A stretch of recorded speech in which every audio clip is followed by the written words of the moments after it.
Welcome to my channel. How to fix Canon G2020 printer offline problem. Step 1.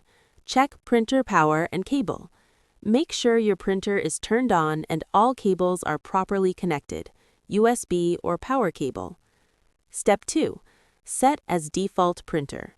Press Windows plus R, type Control Printers, press Enter.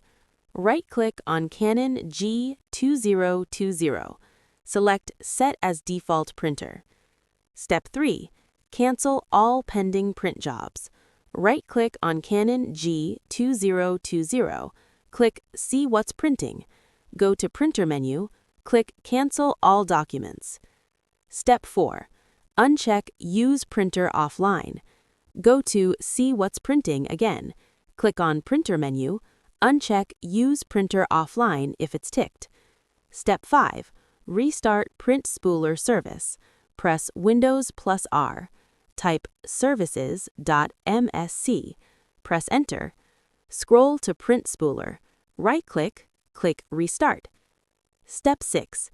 Update Printer Driver.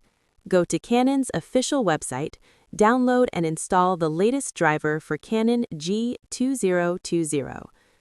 Step 7. Reconnect USB cable or port. Remove the USB cable, plug it into a different USB port on your PC.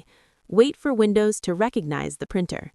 Follow these steps and your Canon G2020 will be back online. Thanks for watching.